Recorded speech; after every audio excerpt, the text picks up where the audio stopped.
Hi, magandang oras sa inyo. Kumusta kayo? Yan ang pambansang salita na wag nating kalilimutan. Dahil pag walang kumusta, nagagalit si Madam Pia. Maalala nyo si Madam Pia. Dahil hindi lang nakumusta ay nag-iiyak doon sa sesyon nila sa Senado. Kailan ba yun? Kahapon?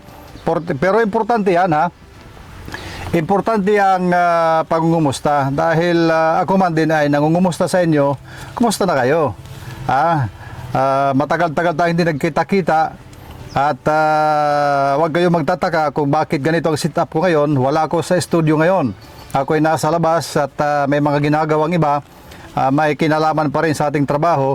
Kaya wala ako sa studio ngayon. Pero kahit ano pa man, kahit wala ko sa studio, ay maghahatid balita pa rin tayo. Meron pa tayong mga pag-uusapan dito na may kinalaman sa ating bayan, sa iyong buhay, sa buhay ko, sa buhay nating lahat, at sa buhay ng lahat ng mga Pilipino. Ang usapin natin ngayon, by the way, huwag kayong magtataka kung ako ay nagtatagalog kahit ako isang waray-waray, talaga namang waray-waray ako. Kaya lang kailangan natin manag-alog para yung ating mga kababayan na hindi waray-waray, makaintindi sila anong pinagsasabi natin, anong pinag-uusapan natin. Mahirap namang magwawaray-waray tayo, magwawaray-waray ako, tapos ako lang at ang mga waray-waray ang makaintindi.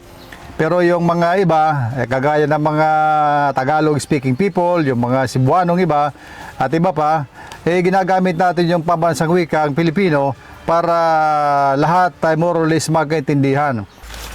Ang pinakapatok na balita ngayon ay ang pag-aresto na kay Senador Ronald Bato de la Rosa. Ipinag-utos na po yan ng Department of Justice sa pamamagitan ng DOJ Secretary Frederick Vida. Ayon.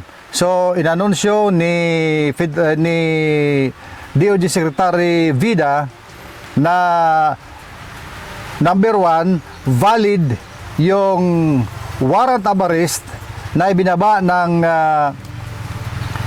International Criminal Court. Valid po yan ayon sa DOJ Secretary. So ibig sabihin, dahil valid ito ay maaaring ipatupad ng bansang Pilipinas sa pamamagitan ng mga otoridad para ipatupad at arestuhin itong si ating Senador Ronald Bato de la Rosa. At dahil dyan, ang mga otoridad, mga law enforcement agencies ng ating gobyerno, ano-ano ito? Police, NBI, CIDG, at marami pang iba na mga ahensya ng gobyerno, ay inatasan na ng Department of Justice na ipatupad yung pag-aresto kay Senator Ronald Bato de la Rosa. Agad-agad, forthwith, ang sabi ng National Director ng National Bureau of Investigation, si Attorney Melvin Matibag, ay ipatutupad nila ang warrant of arrest kay Bato without delay. Ipatutupad ng walang pagkaantala. Ibig sabihin yan, sa mga sandaling ito, kumikilos na ang lahat ng mga otoridad upang harapin, dakpin si Ronald Bato de la Rosa, si Senador. Ito ang pagkakasunod-sunod ng pangyayari.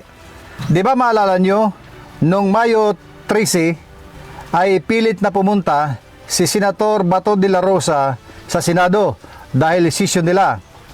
Bakit siya pumunta doon? Tinawagan siya ni Senate President Alan Peter Cayetano na pumunta ka rito sa Senado dahil butuhan ngayon ng change of leadership, na ang contender sa posisyon na yon ay mismong si Senator Alan Peter Cayetano.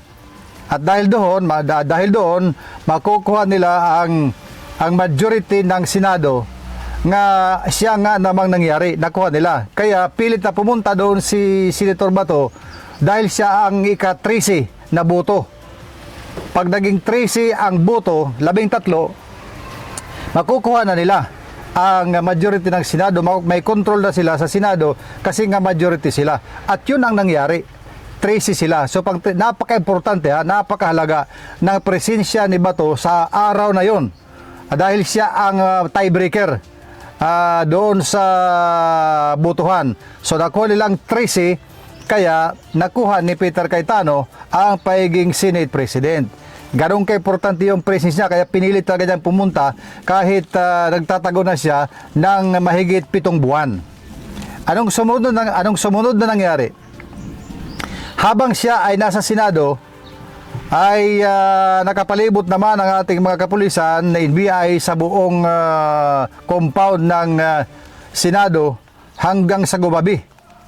Ay fast forward natin ng pagkagabi, ay nung session pala ay naglabas ng resolusyon ang Senado placing Senator Bato de la Rosa under protective custody of the Senate. So doon siya nanatili sa gabing iyon hanggang sa kinaumagahan, kibali Mayo 14 na, naganap na nga yung putukan. Naganap yung putukan na muntik ng ika-disgrasya ng iba. Yung putukan na yun na ikinadisgrasya ng karir ni Aplaska, na siya ngayon ay nasuspended ng 6 na buwan without pay. Ayun. So, noong 14, 13 yung pinag-usapan natin kanina. So, noong 14, ay pumiska po nga itong si Senator Bato de la Rosa na kasama pa si Senator Robin Padilla. Practically, si Senator Robin Padilla ang nag-facilitate na makalabas ng Senado si Senator Bato de la Rosa. Nga siya namang nangyari. Kitang-kita yan sa CCTV ng Senado na base sa investigasyon ng mga pulis sa 6 na araw na investigasyon. Yun na yun, nagtuloy-tuloy na yung kanyang pag-iskapo hanggang ngayon na siya ay nababaan na ng order to arrest ng Department of Justice. Yun ang nangyari sa mga nakaraang araw hanggang sa humantong sa sesyon, sa pagsisigaw pa ni Alan Peter Cayetano sa mga media sa press conference na sinasabing there is no question, the Senate is under attack. Diretso pukpok sa podium at taas ng boses. The Senate is under, sabi niya there is no question, the Senate is under attack, was under attack.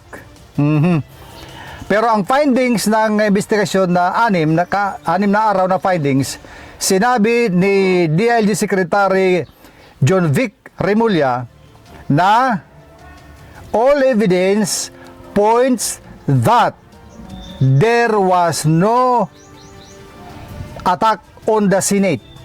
Yon.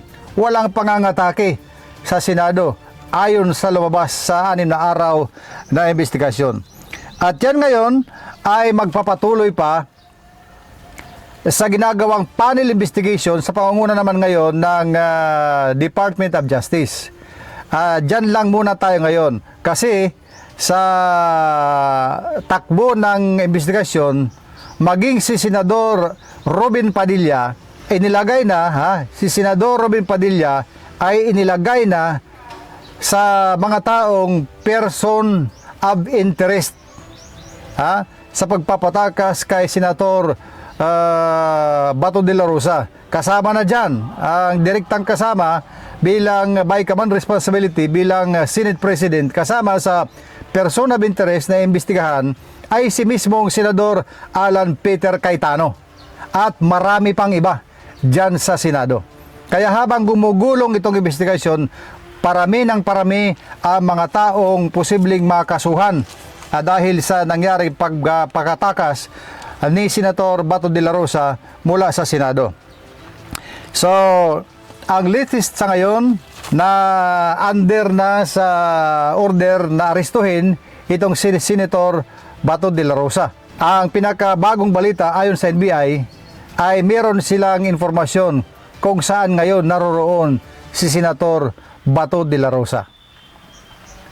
Ang klarong-klarong sinabi ng Department of Justice Secretary Frederick Bida na kailangan arestuhin si Senator Bato de la Rosa at pagka naaresto, i-return yung warrant of arrest doon sa International Criminal Court sa The Hague. At ay pagre-return ng warrant of arrest, naturalmente, kasama lagi yan yung taong inaresto. So kung si Senator Bato ay maaresto, i-return yung warrant sa ICC, kasama pati yung inaresto si Senator Bato de la Rosa.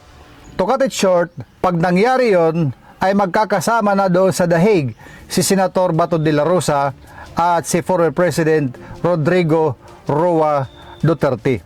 Yan ang picture natin sa ngayon. Ugaliing nakatutok dito sa Radyo Abante SGTV dahil marami kayong malalaman. Mga balitang pangyari sa lokal at national paging international. Dito yan sa Radyo Abante SGTV. At please follow, like and share sa ating Facebook page at ng maraming mga tao sa buong mundo ang makaalam sa ating mga balita.